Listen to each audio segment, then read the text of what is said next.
in that region? Well, this is a relevant question. I think Kaja Kallas, I don't know if you heard her yesterday, try to answer that. Yes, we are definitely a player, and this should not be underestimated. Because I think rightly, Kaja Kallas said yesterday that we should also put our money where our mouth is. And I'm sorry to say that I think a little bit awkward that the EU and its members are not only the major donor, but maybe half of the money, for example, given to UNRWA, we discussed this morning with Philippe, is given by EU and its members. So where is the solidarity of the world towards the Palestinians? If I take the example of the Palestinian Authority, we are providing to the Palestinian Authority 1.6 billion euros. So these are not just words, if I may. And when I discussed with the Prime Minister of Palestine, it is very, very important.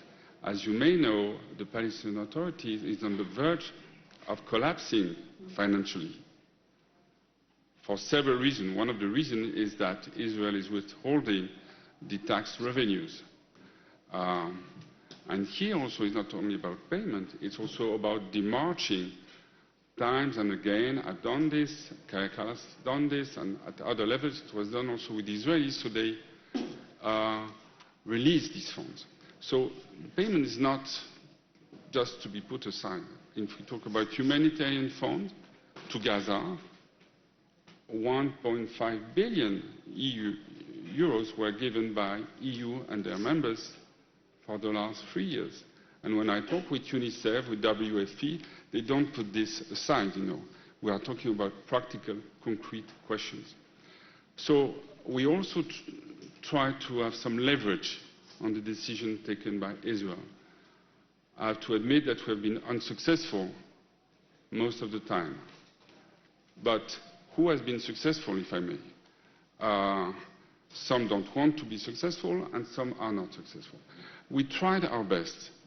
It's true that, of course, if I may, sorry, Daniel, that if we had the support of the United States on the measures we are asking, that is to stop the settlement activity, to stop this E1 project, which we know will in some way put an end to the concept of two-state solution. If we had got the support of the US about the two-state solution, you know, we are going to have with Manal Radwan this Global Alliance event, a ministerial event in New York, which will be about preserving the two-state solution, where if we had the US support, that will be a tremendous change. And I would just stop there. We also try to get from Israel some measures regarding the humanitarian situation, regarding the access to Gaza. These measures were the ones asked by the UN agencies. So it's only about access. So yes, it's only about trucks entering Gaza. It's only about having a north crossing point, having routes coming from Jordan, Egypt, and Cyprus being open. It's about fuel being provided. This is not enough. That's obvious. This is absolutely obvious. And when there is this catastrophic situation in Gaza, this is just, you know, in a good dough, as we say in French. But this is nevertheless meaningful. Just provides a few examples of what we try to do. We are working also with our Arab friends about the day after. It looks awkward, maybe it looks out of reality, but we have to work on the day after. We have to think about how Gaza will look like after a ceasefire. There is the reconstruction, financing, here, once again paying, but it's also about the security. It's also about the governance.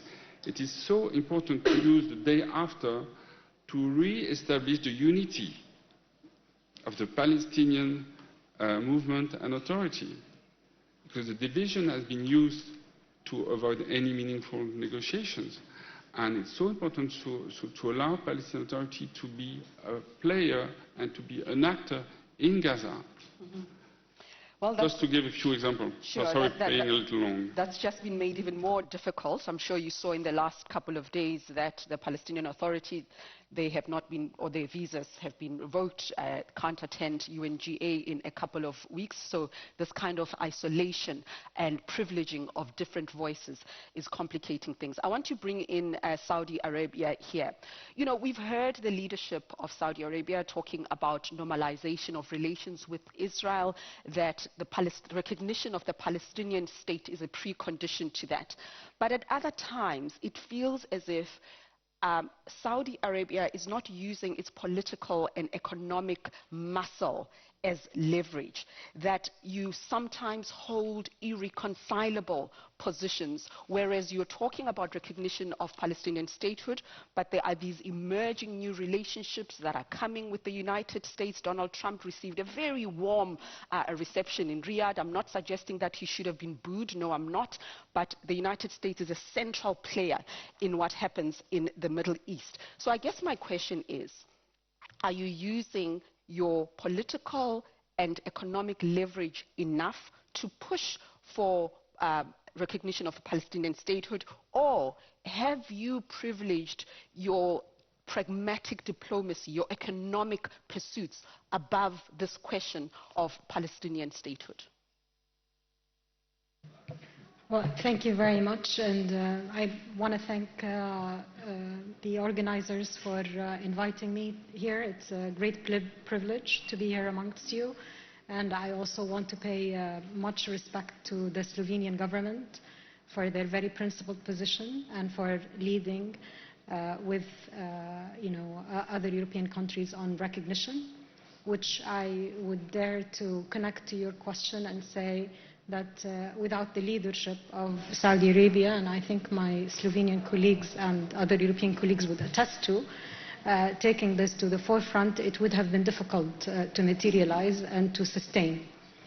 I think in Saudi Arabia, we are not about undermining our principled positions or talking one way and acting another, but rather we have been put at the forefront of in somehow trying to defend against this perception of normalization, which is absolutely a myth, and I have heard it over and over again. And I'm not surprised that this is the first question that you ask of me, because the other side has been very keen in wanting to popularize this myth and this false narrative. It only legitimates them, and for them, if Saudi Arabia is thinking about normalization and not using its political and economic leverage, then maybe other countries should not take major steps forward. So I would warn you against that, and I would advise you to listen to Saudi Arabia and to listen to our leadership and to listen to, now it would be hundreds if not thousands of statements, but we really don't want to get into this battle of words, and let's look at the action that Saudi Arabia has been leading in a very steadfast fashion, and mind you that it has been done also in a very difficult environment, and we have not been shy to actually use our very strategic relationship with the United States to the benefit of the Palestinian and to the benefit of supporting the Palestinian Authority, and for saying in no unequivocal way that nothing will happen in the Middle East without the Palestinians getting their rights. And their rights is not about getting better living conditions or better economic conditions, but their right to self-determination and their right to a state of their own.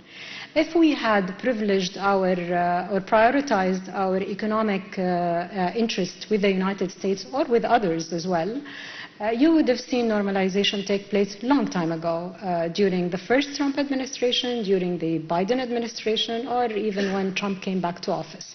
But you haven't seen that. You have seen the opposite.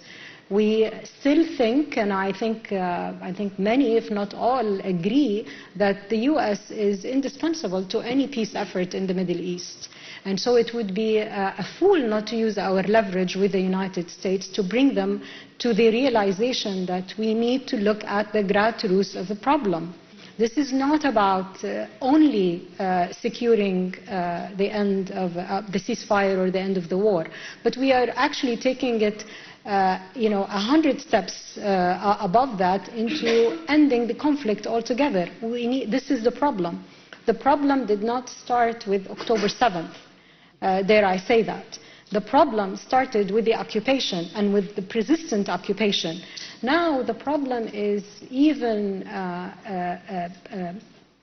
taken to the next level because with the inaction of not only the US but of many of us, we are all complicit in this. I have to accept what Mr. Lazzarini has just put forward. We are all complicit in this and we need to do better. The problem now is that we have a Israeli government that thinks that it can liquidate the Palestinian cause altogether. Not only that, but on top of it, that it can become the hegemon in our region, that it can go in and out of Syria as it wishes, it can redraw borders with Lebanon, it can attack Yemen, it can attack anywhere. And it takes the whole region as a hostage to its whims and its understanding of security. Now, where we come in this interjunction is to say that every day Israel takes these aggressive, illegal action, it is becoming more and more insecure and it is moving further and further away from being integrated in the region. We not only need a Palestinian state, but we need also a state that respects international law, respects its neighbors, and understands that you cannot by force achieve your security or achieve your place in the world. I just want to ask you a follow-up question very, very quickly. You are an interlocutor with the United States.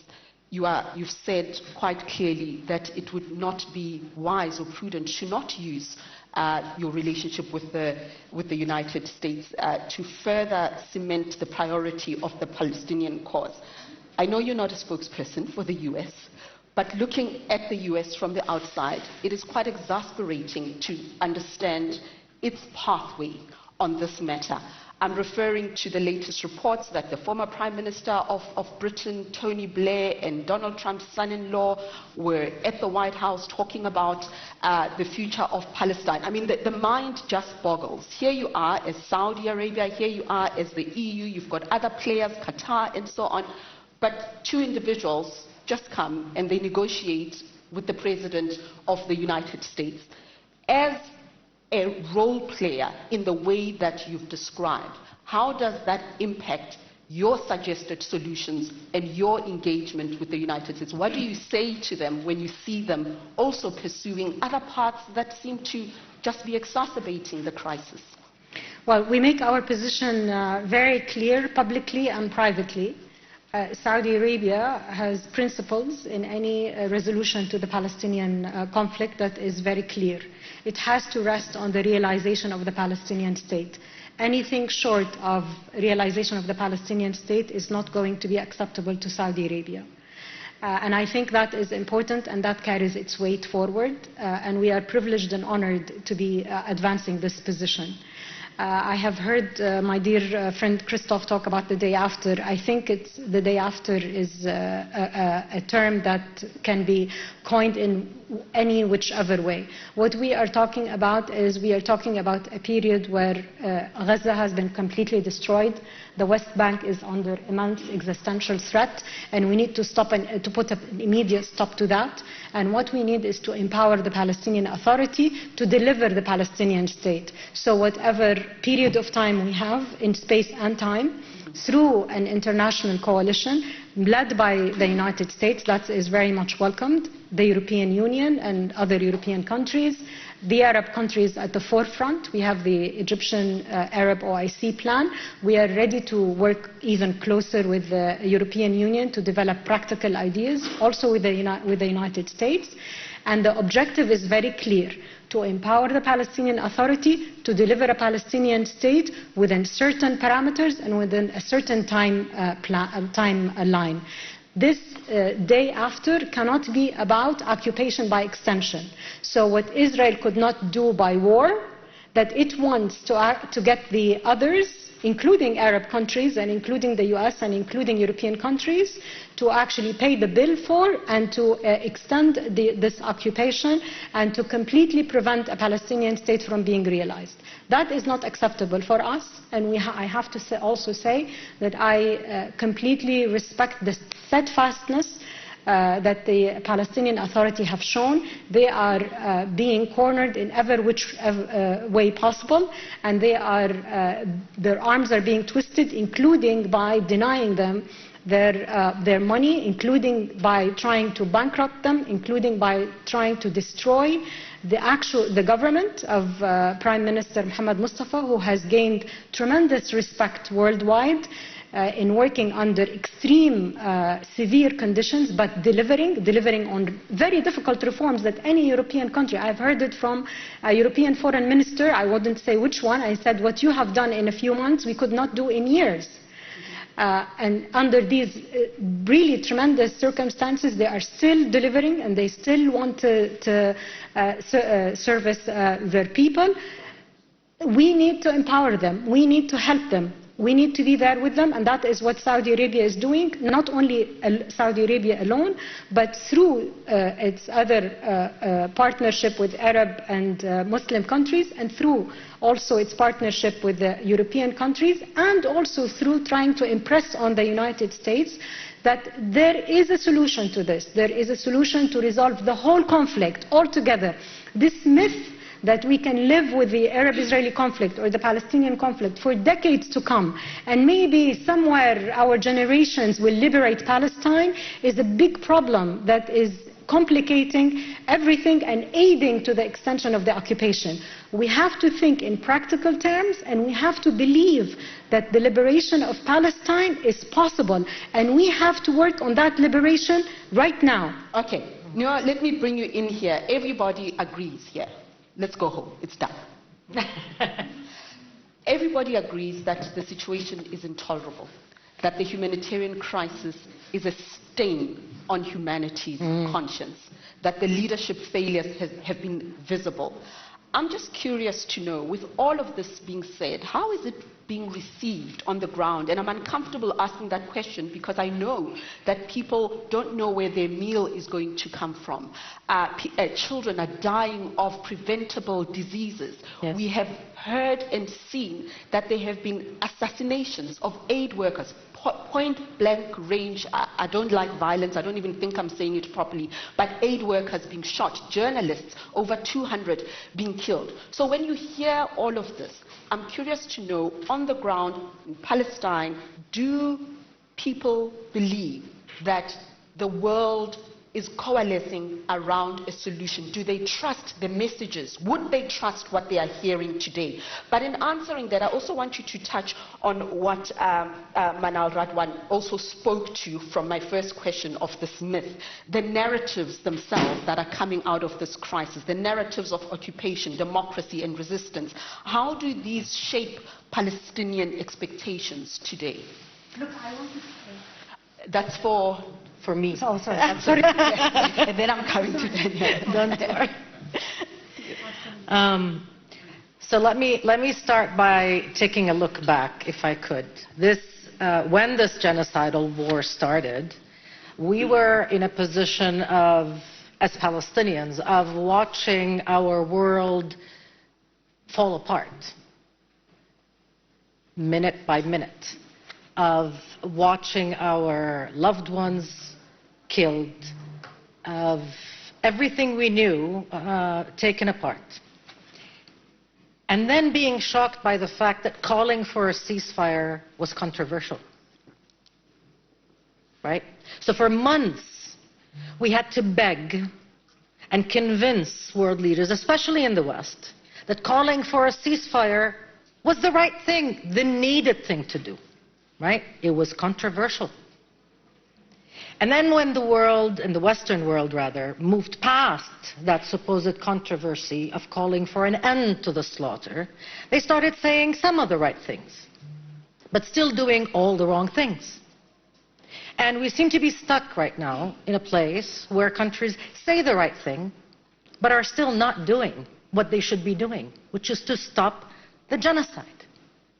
to sanction a pariah state committing genocide, whose prime minister is wanted on an arrest warrant, international arrest warrant. Any other country committing all these atrocities live on the air, they're not up for debate. They're not a mystery. They're well documented. Palestine is the most documented place on earth. We are meticulously studied by everybody in the world. Every aspect of our life is documented. Every opinion we have is taken down. Everything we do is observed and analyzed by the world. Every opinion we have, even in times of grief, is judged by the world. So there are no mysteries here about what is happening. There are no mysteries about what needs to be done. So right now we are in a place where countries are saying the right thing. They're taking important steps because of the help and the leadership of countries like Saudi Arabia of recognizing Palestine. But I want to caution about how Palestinians are perceiving this, because there is a risk of tokenizing this recognition, of making it insignificant, of making it not count. Because let me tell you, as far as Palestinians are concerned, recognition is a debt. It's not a present. It's a debt that is almost 80 years too late. And it does not compensate, it does not replace, it cannot and it must not replace the need to end the genocide.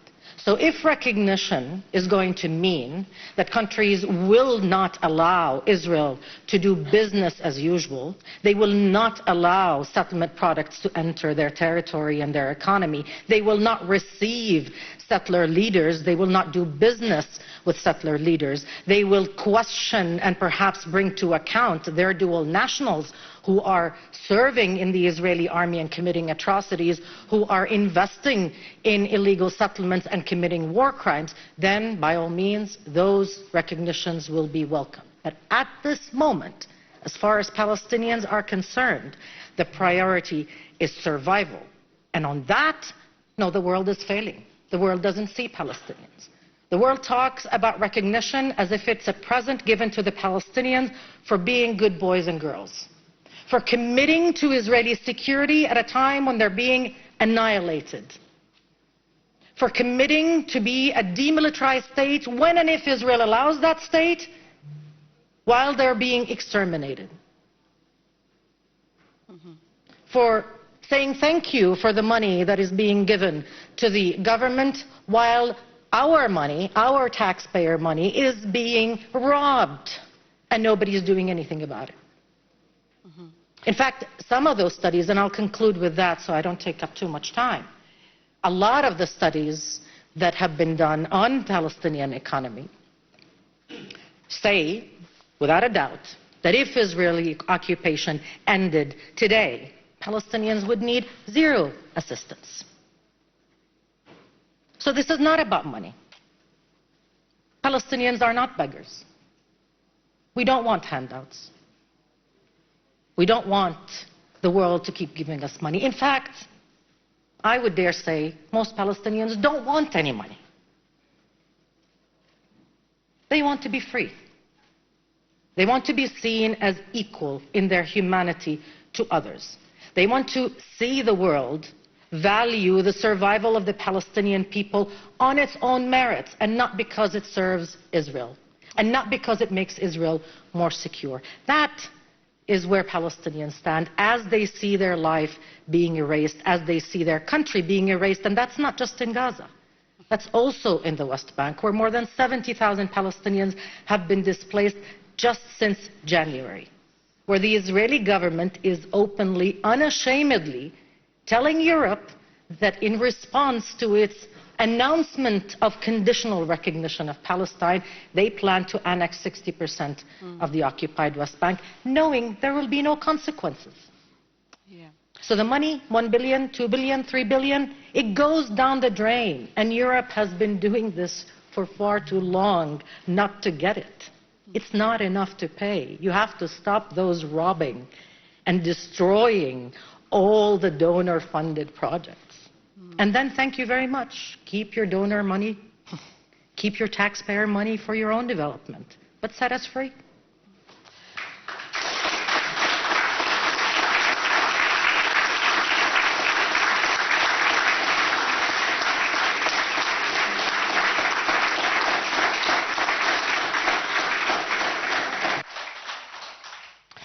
Daniel, what do we do with what we've just heard?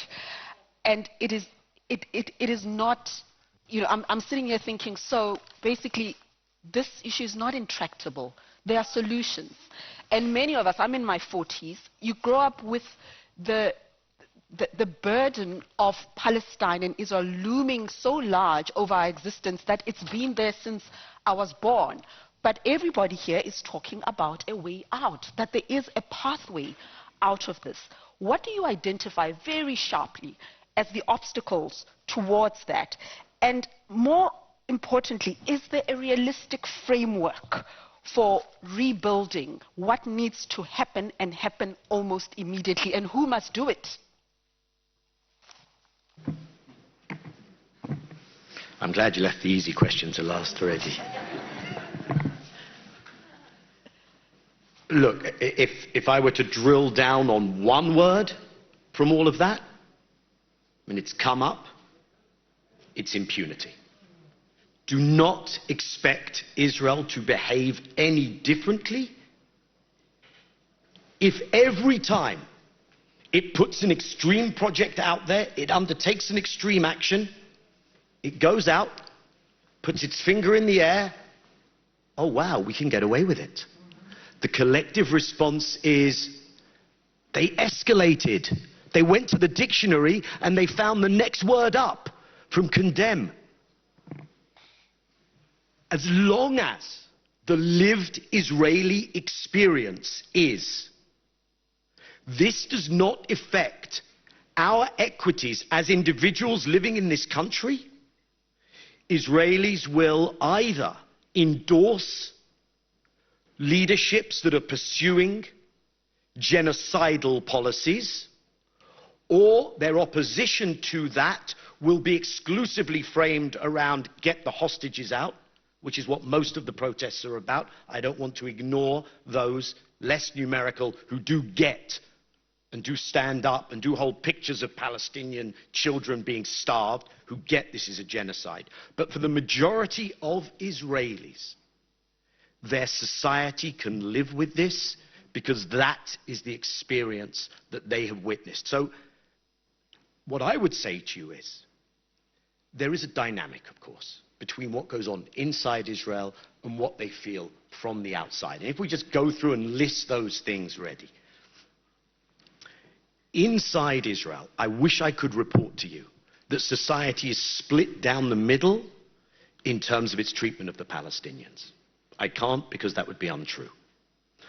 I can tell you that society is split down the middle on other issues, on Netanyahu, on whether to prioritize or deprioritize getting the Israelis out. That, of course, also means that there's deep division on the question of a ceasefire. Israeli resilience should not be overestimated, by the way.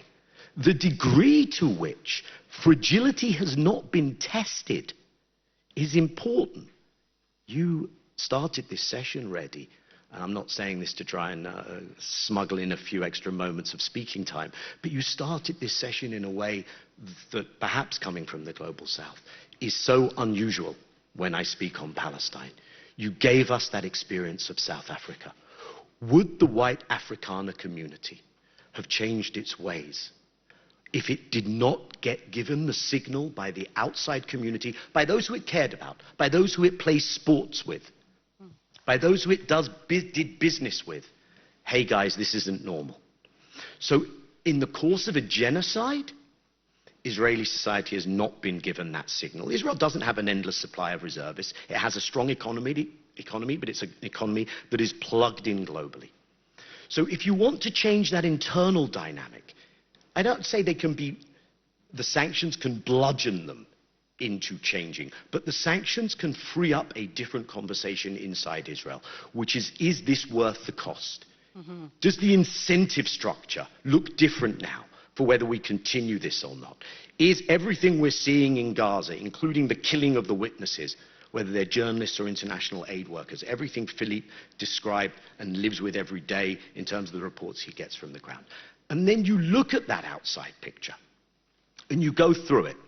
I'm going to park this, I'm not going to go into it, but I think the Palestinians are very ill-served by the people who claim to be their leadership. Those people do not have credibility with their own public. They exist more as a useful tool of Israel and its allies, if you ask me. Park that. Go through the list. Manal, I hope people listened to what Manal said.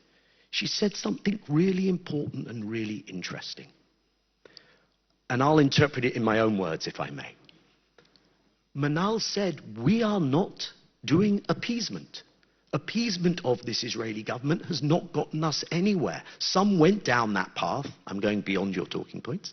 Some went down that path, and we've seen, this is me now, what the Abraham Accords achieved and didn't achieve. The most horrendous assault on the Palestinians. I'm not suggesting causality, but I am suggesting it clearly didn't make things better. And how I interpret all of that is that the region looks not just at the radicalizing, destabilizing impact of what everyone in their society sees on their phones every day in terms of what's being done to the Palestinians, but also that broader hegemonic regional project that was referred to of Israel. They look at that and they say, how do we deal with this? And I think we're in the early stages of different actors in the region, in their own ways, looking at how they deal with that. Go down the list to the next place, very briefly. Europe.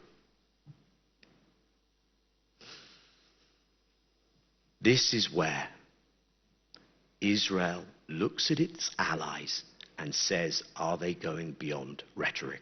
And the resounding response is an absolute no. Europe is exactly, pretty much at least, where Israel wants it to be. Because if you keep paying, you're actually subsidizing the occupation. Much of that money is going to security cooperation. It's not funding Palestinian self-defense against Israel's crimes. It's helping to fund the Palestinian Authority conducting security operations against its own people quite often. And I would argue, you spoke about what one corner of southern Africa, and I'll come on to what that has done. But one small place in Central Europe, where we are now, Slovenia, I would go as far as to suggest that if Europe took the lead from a Slovenia and were going down the path that Slovenia is going down, things might look different. Ending arms exports, for instance. Not just recognizing, not just talking.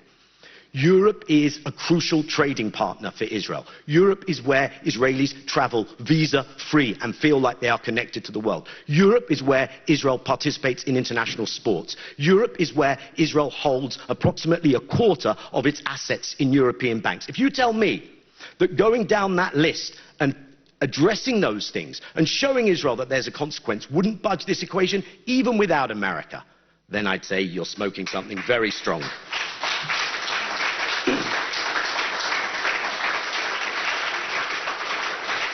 America's not there. I'll mention the other two. America's not there. There's interesting dynamics in America, including inside the MAGA world. Public opinion in America is shifting. The polls that just showed 60% of Americans, Quinnipiac poll, 60% oppose arms sales to Israel, 32% support them, 50% call this a genocide, 35% don't. But we're not there in America, I acknowledge that.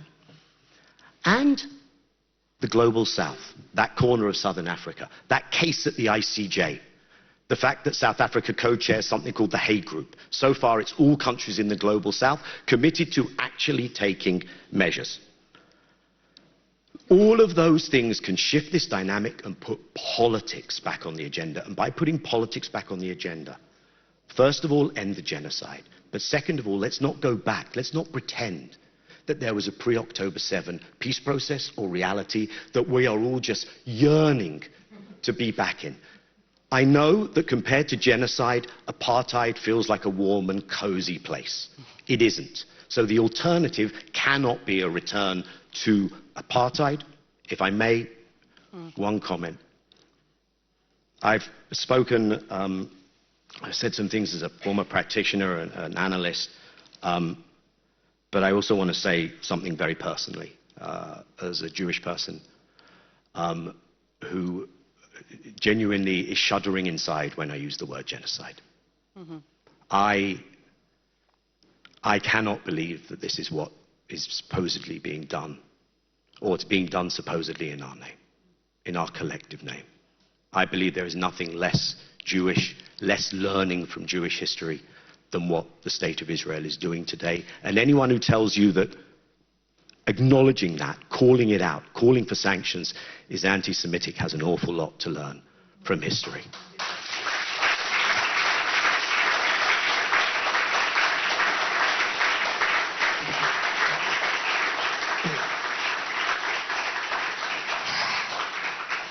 I was going to come to you, Mr. Lazzarini. I'm coming to you in just a moment, but the EU has to respond to this.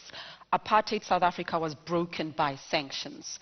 The sports boycott, as white South Africa felt isolated on the global stage, they realized that their destiny lay with being a part of a society, being part of a community, being a part of the world. It sounds as if the EU can do more. Not just this aid, not just putting money, but actually creating a framework for consequences for Israel immediately. Why are you not doing that as the EU? Thank you. Well, I could say that, and it would be the easy answer, is that, you know, we are a democratic ensemble. We are 27 and 27 countries in which you have internal debates on this question. And there is an agreement on the fundamentals, on the DNA. We all want a two-state solution. That may be obvious, but for example, it's a long time I haven't heard anything on the US side regarding a two-state solution. We are all against settlement. It's a long time I haven't heard anything on the US side against settlements. So just to flag this. Then there's this debate within EU about the virtue of pressure versus dialogue, which is the usual debate in diplomacy, what is the best balance between dialogue and pressure to obtain what we would like. Beyond this, the question here is whether EU on its own could get what we all would like, that is obviously a ceasefire and a serious peace process towards a two-state solution. My perception, and having been working on that for a long time, it was even with the support of the United States, because we did have from time to time support of the United States, it was absolutely difficult, to say the least, to get that, even in the heat times of the peace process. So I think if you don't get a kind of coalition of players there, it's really kind of impossible mission. That doesn't mean that we don't have to do it. We have been very active to try to do it. Once again, this is the purpose of the work we are doing with the Kingdom of Saudi Arabia and with the Arab countries, that is the Global Alliance. This is exactly what it's about preserving the two-state solution and also making this two-state solution attractive. Here, we cannot put aside another main actor, which is the Israeli public opinion. And the Israeli public opinion, and here it may be different from South Africa, has an history. And their history is the Shoah, and the other element of the history is the 7th of October. And the hostages, 20 I think are still alive, is a kind of permanent remembrance of this history. So if you're not able collectively, if we are not able collectively to address the Israeli public opinion, the universities, the researchers, the businessmen, the members of the Knesset about their needs, it's very difficult to move. There will be elections in Israel in 1 year, or maybe less, so it will be a definite moment to be in a position to dialogue with this civil society and pass our message. Because I think when we see the history of Israel, yes, the role of the US is not to be undermined, and it has been from time to time a key one. But it also comes from within Israel what what are the choices Israelis are facing? Yes, they are in majority in favor of a ceasefire, maybe mainly because they want to get the release of hostages, but who doesn't want the release of hostages? But we have to tell them also more and more about the situation of the Palestinians and about how the Palestinian state will be in their own interest. It will be for the security of the Israelis. This discourse is not heard by the Israeli society. It's not heard. It was heard in the past, and now they are completely overwhelmed by the 7th of October trauma. So how can we, overcome this and being able to be understood? Not only by, how many are there now in Israel that are really supporting the peace forces? There was a vote in the Israeli Knesset on July 18th of last year in which 0 Zionist members of Knesset voted against a motion which said no to a Palestinian state. Yeah. So the dialogue and access is going really well. So it's clear that the challenge is huge. I will not make a difference, if I may say, between the Zionist members of the Knesset and the other members of the Knesset, but those representing the Palestinian community in Israel do not self-define as Zionists, so it's just a factual distinction. Okay, let's just pause here for a minute. I'm going to come back to a two-state solution. I'd like to get Saudi Arabia's thoughts on that. But let's just go back to UNRWA here. I must say, when I follow the reports, the press conferences, the images coming out of Gaza and spreading into other parts of Palestine, there is a sense that lines have been crossed multiple times. And what I am worried about as a practitioner, as a human being, is the process through which we normalize certain behavior, certain actions, politically, diplomatically, and at a humanitarian level. International human rights law, international humanitarian law, that there are actions by superpowers, if I may use that term, I think you all understand what I mean colloquially, that reinforce certain behavior, so that we as humanity, we are in danger of forgetting what the law looks like in light of what is happening, the normalization of the subversion of law. I don't know if you follow what I'm saying. Thank you. I do follow what you are saying. I think I have mentioned a few times that the risk for us is that Gaza becomes a graveyard of international humanitarian law. There is a feeling in the region that international law, international humanitarian law, human rights convention have lost its universality.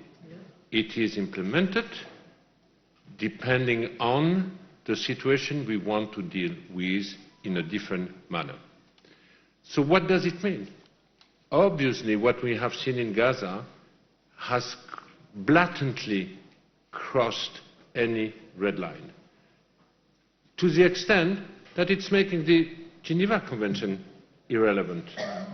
Two basic principles: proportionality. You justify killings of hundreds of people because you are looking after one person. Difficult to explain where the proportionality is. When you talk about distinction, when even internal report of the army indicates that more than 80% have been women and civilians, where is the distinction? Where basically the entire Gaza Strip has been whipped off and reduced in rubble, where is the proportionality or the distinction? So we have a long list, but let's do absolutely no mistake. There is no Gaza or Palestine exception. I know that in some country, even some human rights activists believe that IHL, international humanitarian law, or human rights needs to be applied, respected everywhere, but they accept the exception of Palestine. And of course you find it in countries where you have the deepest guilt coming from World War II. But the risk here is that what we have in terms of multilateralism reconstructed from the ashes of World War II is today at risk to become again irrelevant. The rule-based order, the legacy of World War II, which is our rule-based order in which we all have been grown up and believe and fought for, is today at risk of becoming irrelevant. The problem is there is no alternative being put on the table.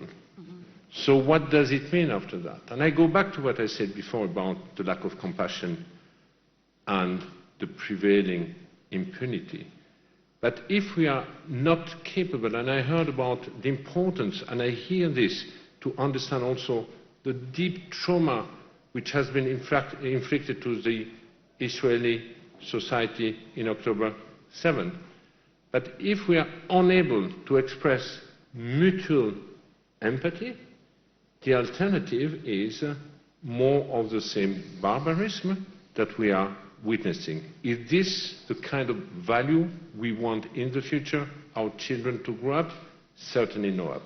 And we might, or the generation to come, might be hunted the same way that generation in Europe have been hunted by what happened during World War II. We are repeating some of these cycles. Right. And this, I believe, is one of the main dangers, and that's the reason why we cannot afford inaction. Okay. And the last point, because what Daniel said, I heard it already last week from a former Minister of Foreign Affairs of Israel, calling exactly for the same, help us from outside. Help us from outside.